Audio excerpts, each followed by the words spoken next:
자, 현대소설 10번 보자. 제목이 뭐야?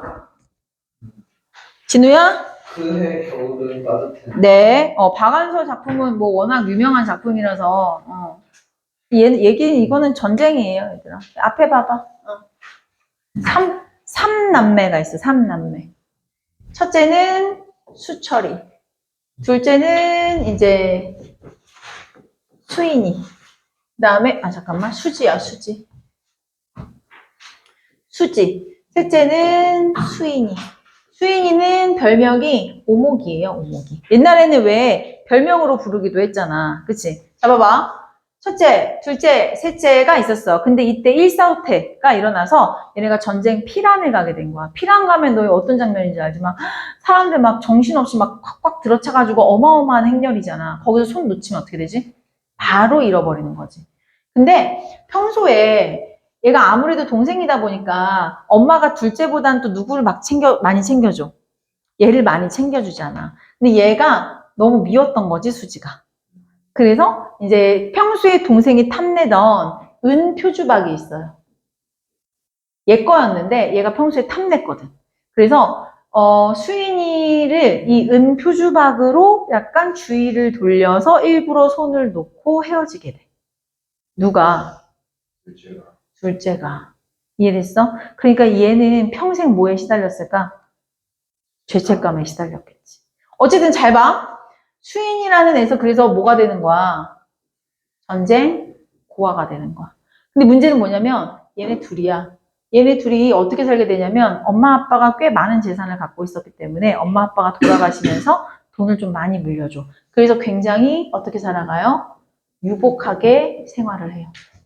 유복하게 생활을 하면서 수지는 항상 이 마음속에 죄책감이 있잖아. 그래서 항상 얘를 찾아다녀. 그리고 수철이도 마찬가지야. 수철이도 이 수철이는 근데 죄책감이 아니지, 그치? 수철이는 왜 여기가 되게 중요해. 수철이가 이 동생을 찾아다니는 이유는 뭐냐면 남들 이목 때문에. 아유, 그렇게 전쟁통에 헤어진 동생을 찾느라고 아유, 그런 오빠가 어딨어. 아주 멋진 오빠인 것 같아. 아주 인간성이 아주 이런 거. 이런 것 때문에 수철이는 동생을 계속 찾아다녀. 근데 옛날에는 신문 같은데 사람을 찾습니다 이런 걸 되게 많이 냈대, 얘들아. 왜냐면 당시에 이런 전쟁 고아가 어땠을까? 많았겠지. 그러니까 이런 사람 찾아주는 그런 프로그램들도 좀 있었거든. 그래서 막 난 옛날에 진짜 본 기억도 좀 나는데 어쨌든 그래서 이제 수철이가 막 근데 어느 날 신문을 이렇게 보다 보니까 얘는 중학생 때였어. 얘는 그리고 7살 때였어. 그러니까 좀 이해를 해줘. 알겠지? 7살 때 동생이 미웠으니까 그렇게 할 수 있잖아. 근데 어쨌든 어마어마한 일이지만 수철이는 중학생이었단 말이지. 그러니까 이 오목이의 얼굴을 대충 기억할까 안 할까? 한단 말이야. 또 어느 날 신문을 보는데 오목인 거야. 그래서 사연을 읽어보니까 진짜 내 동생이 맞는 거야. 근데 신문을 그냥 덮어버려. 왜? 계속 찾는 척. 계속 찾는 척도 그렇고 얘는 진심으로 얘를 찾고 싶어서 찾은 것도 아니었고요. 실제로는 그런 것들도 있어. 그런 것도 있어. 그리고 이 와이프도 되게 고운 아이로 자라서 온 부잣집 애야. 근데 지금 책임져야 될 동생이 한 명 있지? 그런데 갑자기 고아 동생까지 나타나니까 가족으로 받아들이기가 되게 무서웠던 것 같아. 그러니까 윤리적인 책임감은 가지고 있어. 근데 막상 너희도 한번 생각해봐. 갑자기 어디서 고아를 하면 데려다가 사실은 얘가 헤어졌던 네 누나다라고 하면서 데려오면은 어떨까? 좀 부담감이 처음에는 좀 있을 수도 있을 거예요. 그죠? 특히나 너희는 형제가 아니라 네가 책임져야 될 사람이라면. 그죠? 그러니까 좀 부담감도 있으니까 얘가 그 신문을 이렇게 덮어버려. 그리고 얘가 이렇게 생각해. 신문에 이렇게 났네. 그러면은 나 말고 친척들이 이걸 볼 수도 있잖아. 그럼 어떡하지? 그래 이러면 되겠다.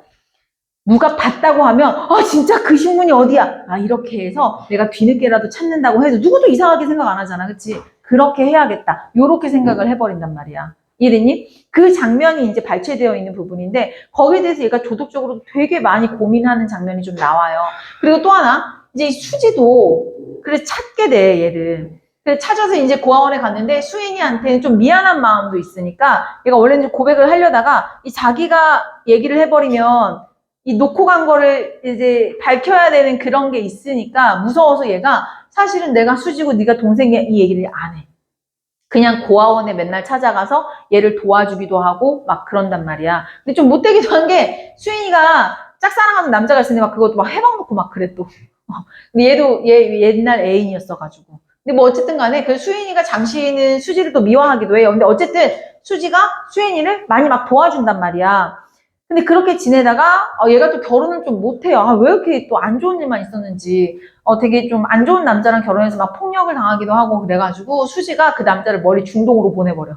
요즘 중동에 가면 일거리 많다더라. 돈 좀 벌어와라 하면서 남편을 보내는데 문제는 얘가 결핵에 걸려버려요.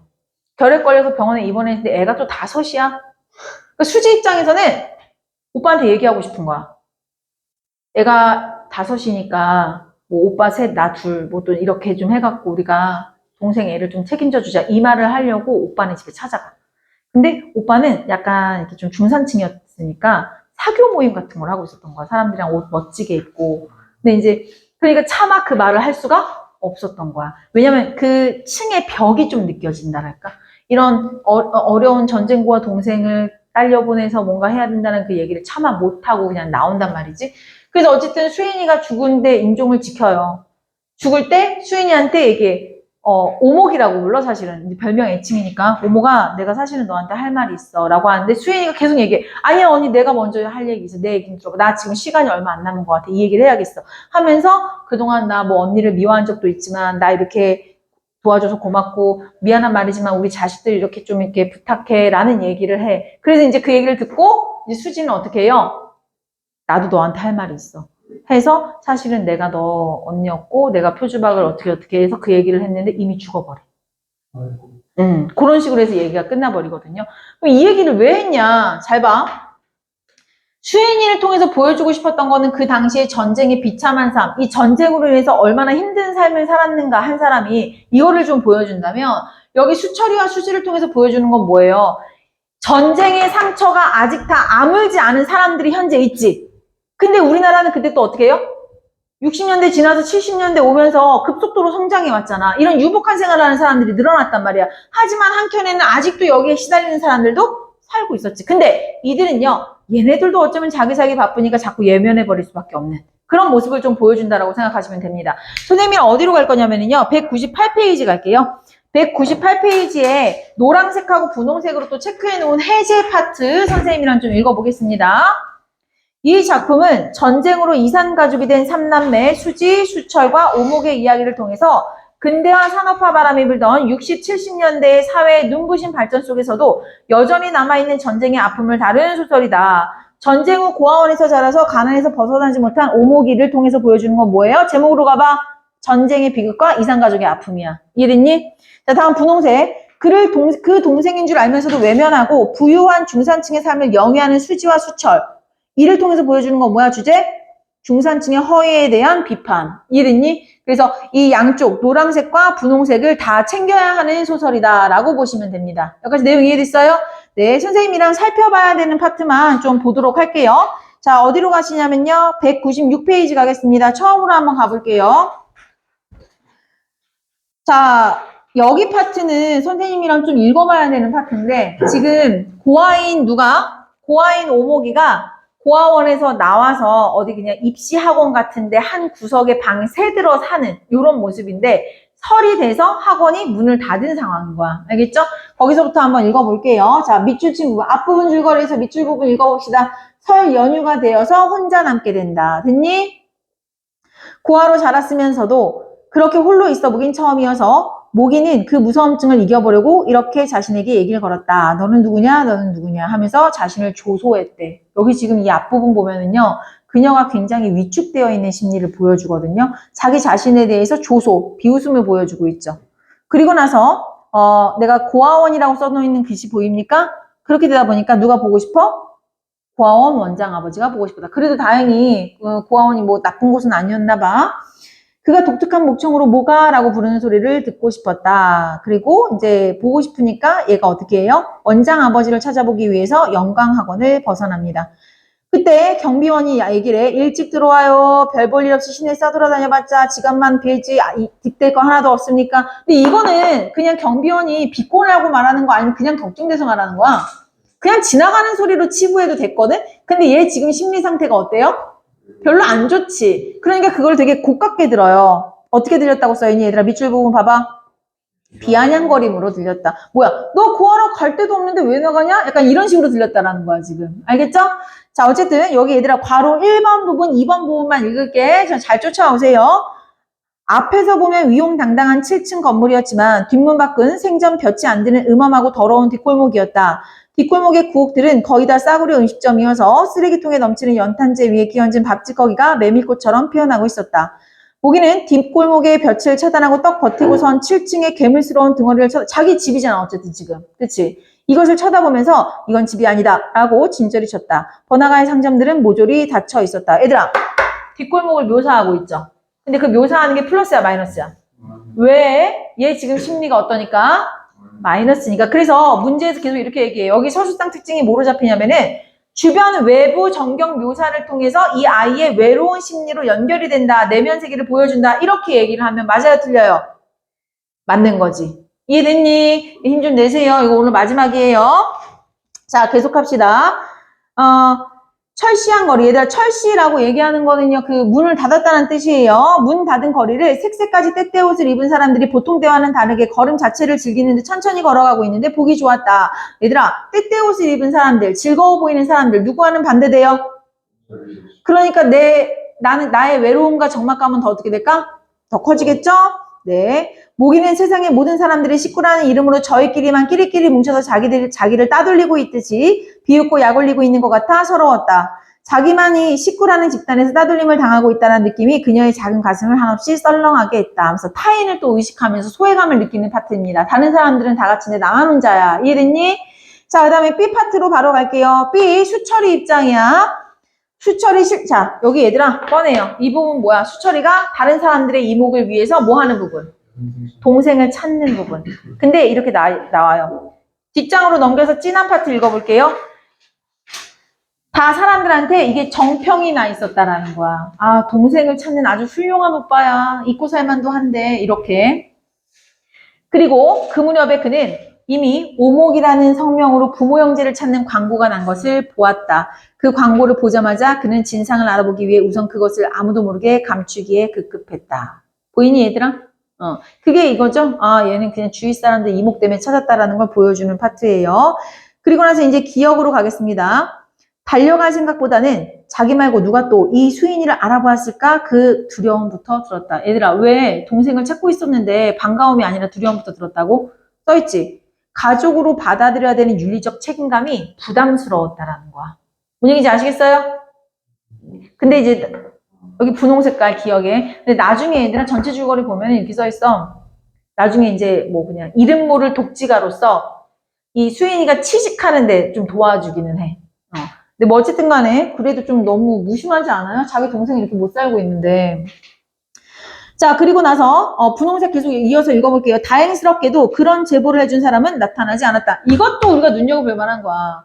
분명히 신문에 났으면 이 수철이 말고도 많은 사람들이 봤을 텐데 솔직히 이건 내 일이 아니라 뭐야? 남의 일이지. 그렇게 막 입으로는 아유 수철이 동생 언제 나타나냐 빨리 나타났으면 좋겠다 그치? 이런 얘기를 했을지라도 관심이 있는 거야 없는 거야? 없는 거야 얘들아. 그러니까 제보하는 사람이 나타나지 않았어요. 자, 그리고 이제 오직 자기만이, 자, 분홍색 계속 있습니다. 오직 자기만이 오목이의 정체를 알고 있다라는데 자신이 생길수록 그는 오목이를 찾아 나서길 망설이게 됐다. 왜? 이러고 그냥 지나갈 수도 있는 거야. 그 책임을 지지 않아도 되는 거야. 오목이를 오목이인 채로 내버려둔들 어떠랴 싶었다. 이게 무슨 소리야?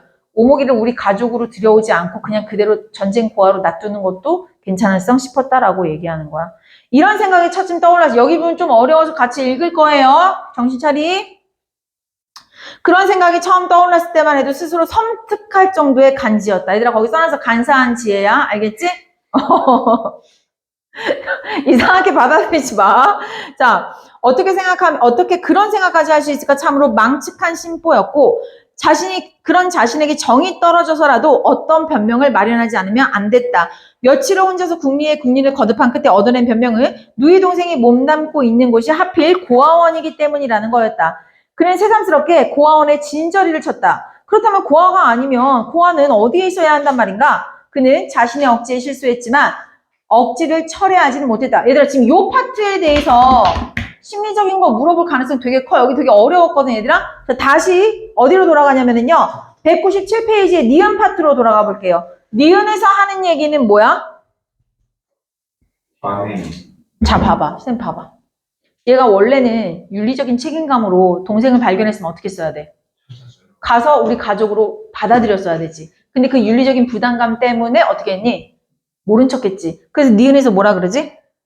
아니, 다른 사람들도 다 눈치를 못 챘는데? 그냥 고하면 고하로 놔두는 것도 괜찮는데? 근데 이런 생각을 하는 자기 자신이 어떤 거야?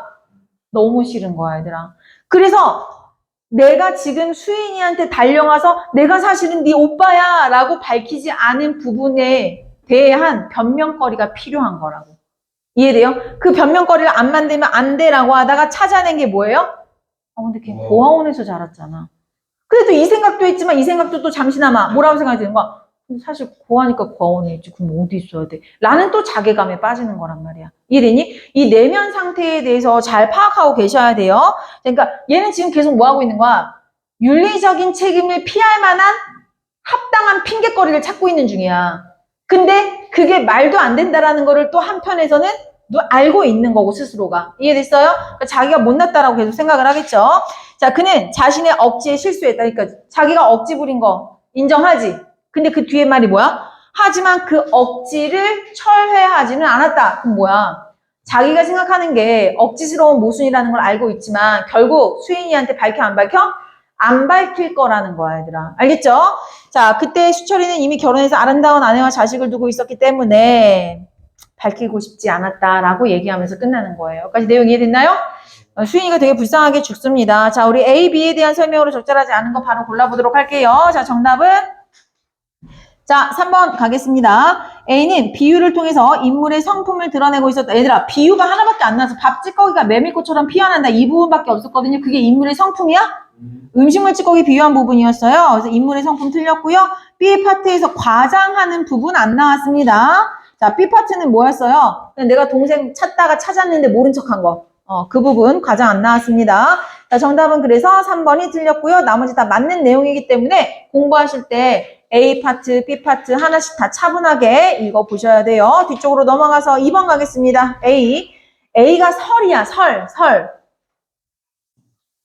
설이, 미안해. 199페이지 기다릴게요.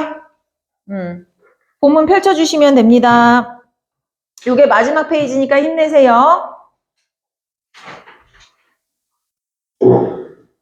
자, 보자. 2번.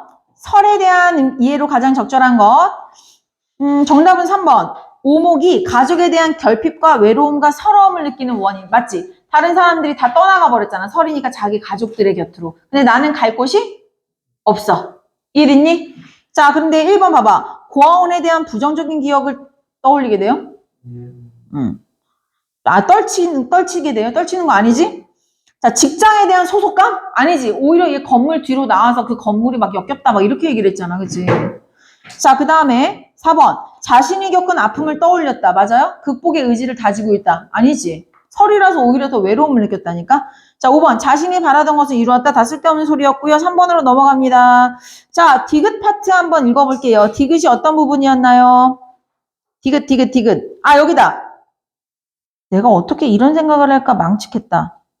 그래서 수인이를 데려오지 않는 자기 자신에 대해서 어떠한 핑계라도 대야 된다라는 그런 대목이었죠. 자, 3번 가겠습니다. 자신에 대한 성찰은 맞지? 하지만 그걸 통해서 성장하려고 하는 건 아니야. 그죠? 자, 그래서 정답은 4번이, 잠깐만. 4번이 맞고 3번이 틀렸네. 그치? 미안해. 자, 리을 가겠습니다. 그는 자신의 억지에 실수했지만 그것을 철회하지 않아. 이거 무슨 뜻이라 그랬어? 나 진짜 비겁하다. 비겁한 생각하고 있다. 하지만 그 비겁한 생각임을 알면서 실수를 했지만 그 비겁한 생각을 고쳤어, 안 고쳤어? 안 고쳤어. 안 고쳤다는 얘기는 수인이한테 갔어, 안 갔어? 가서 밝히지 않았다는 얘기겠지, 그치? 자, 리을 가겠습니다. 잘못을 개선한 의지는 없으면서도 자신의 잘못에 대해서 자조하는 모습 맞지? 그치? 가서 수인이한테 밝히지도 않을 거면서 자기 자신이 잘못한 것도 알고 있는 부분이었죠. 정답은 4번이었고요. 마지막 4번 갈게요. 보기를 참고해서 윗글을 감상한 내용으로 적절하지 않은 거. 자, 소설 그의 겨울은 따뜻한 내는요. 전쟁 후를 살아가고 있는 수철, 수지, 오목 3남매의 삶을 통해서 얘들아 밑줄 전쟁으로 인한 상처가 개인의 삶에 들이오는 그늘에다가 밑줄 딱 쳐봐. 이건 누구를 통해서 드러나니? 전쟁으로 인한 상처가 개인의 삶에 들이오는 그늘. 그치? 이건 오목이를 통해서 드러나는 거야. 그치? 자, 1960년대, 70년대 서울에서 파괴된 도시가 복구되고 산업이 발전하면서 안정과 풍요를 추구하는 중산층 소시민들이 생겨나면서 얘들아, 전쟁의 상처가 여전히 남아있음에도 불구하고 얘들아 밑줄 사람들은 자신의 안위나 유지나 출세를 위해서 경쟁에 몰두하고 있는 거. 이것은 누구예요? 수지와 수철이. 이해됐니? 네. 네? 그러니까 특히 수철인데 수지도 어느 정도 맞기는 해. 수지도 어쨌든 자기의 잘못을 밝히지 않고 이 자기의 환경을 깨뜨리기 싫었거든. 근데 이게 수철이가 좀 더 심해서 우리 본문에는 수철이가 발췌되어 있습니다. 자, 정답은 1번으로 바로 갈게요. 실상은 위선적인 인물인 수철이 선행으로 일가문 중에 정평이 나 있을 정도로 친척들에게 잘못 알려졌던 것은 전쟁이 개인의 삶에 들이온 그늘이라고 평가할 수 있고, 아까도 얘기했어요. 전쟁이 개인의 삶에 들이온 그늘은 누구를 통해서 보여주는 거라고? 오목이를 통해서 드러난다. 너희도 이제 수인이라고 하지 말고 오목이라고 해. 우리 본문에서는 계속 오목이라고 나오거든요. 자, 이렇게 해서 우리가 현대소설 10번까지 좀 마치도록 할게요. 네, 석희야, 이거 정지 좀 눌러주시고요. 우리 오늘 숙제 좀 적어